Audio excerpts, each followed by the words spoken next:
Ladies and gentlemen, welcome to Los Angeles, California, the heart of the Golden State where dreams come alive. পৃথিবীর সবচেয়ে ধনী এবং বিলাসবহুল শহরগুলোর একটি হল লস অ্যাঞ্জেলেস, যেখানে এক একটি বাড়ির দাম আকাশ ছোঁয়া, বিলিয়ন ডলার সম্পদে ভরপুর এবং বিশ্বের সবচেয়ে প্রভাবশালী মানুষদের আবাসস্থল।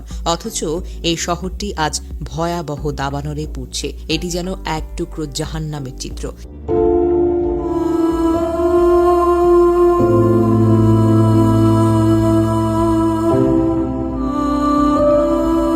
ক্যালিফোর্নিয়ার দাবানলে এখন পর্যন্ত ১৫০ বিলিয়ন ডলারের বেশি সম্পদের ক্ষতি হয়েছে। হাজার হাজার একর জমি পুড়ে ছাই হয়ে গেছে। মানুষ নিরাপদ আশ্রয়ের জন্য ছুটছে। মিডিয়া এই ঘটনাকে বর্ণনা করছে এই যেন পৃথিবীর বুকে নেমে আসা এক জাহান্নাম। গাজার মর্মান্তিক দৃশ্য এবং ভিডিওগুলো দেখে সবাই এখন স্তম্ভিত। তখন হঠাৎ আমেরিকার এই বিপর্যয় দেখে মনে পড়ে আল্লাহর সেই আয়াত, হে নবী, তুমি কখনো মনে করো না যে সীমা লঙ্ঘনকারীরা যা করে সেই বিষয়ে আল্লাহ উদাসীন। আসলে তিনি সেদিন পর্যন্ত তাদেরকে অবকাশ দেন যেদিন সব চোখ স্থির হয়ে যাবে। ভীত বিহব্বল চিত্রে আকাশের দিকে চেয়ে তারা ছুটোছুটি করবে। সূরা ইব্রাহিম আয়াত ১৪।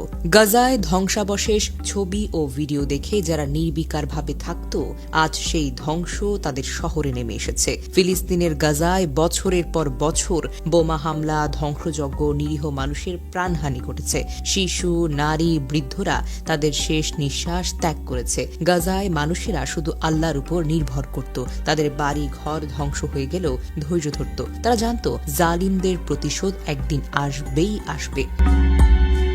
লস অ্যাঞ্জেলেসে দাবানলের ফলে এখন পর্যন্ত ১১ জনের মৃত্যুর খবর পাওয়া গেছে। প্রায় ১০,০০০ স্থাপনা পুড়ে গেছে। এর মধ্য দিয়ে যারা গাজার আগুনে বিলিয়ন বিলিয়ন ডলার খরচ করেছিল, আজ তার নিজেদের শহরই পুড়ে গেছে কোনো খরচ ছাড়াই। নিশ্চয়ই আল্লাহ তারা সর্বোত্তম পরিকল্পনাকারী। লস অ্যাঞ্জেলেসে এই দাবানল টানা ৫ দিন ধরে চলতে থাকলেও এখনও ৬টি দাবানল সক্রিয় রয়েছে। এতে নতুন করে আরও কিছু এলাকার বাসিন্দারা নিরাপদ স্থানে সরে যেতে বলা হয়েছে। তবে সবচেয়ে ভয়াবহ পরিস্থিতি এখনো বিরাজমান, যেখানে আগুন নিয়ন্ত্রণে আসতে একাধিক ফায়ার সার্ভিস কর্মীকে হুমকির মুখে পড়তে হয়েছে। অ্যাকো ওয়েদারের তথ্য মতে এই দাবানলের ফলে ইতোমধ্যে ১৩৫ থেকে ১৫০ বিলিয়ন ডলারের আর্থিক ক্ষতি হয়েছে।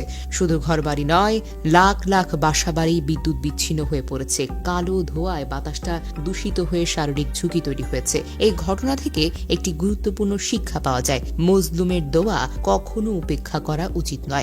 মহান আল্লাহ এবং তার দোয়ার মাঝে কোনো পর্দা থাকে না। বুখারী হাদিস ১৪৯৬। এটাই আল্লাহর কৌশল। তিনি সর্বোত্তম পরিকল্পনাকারী।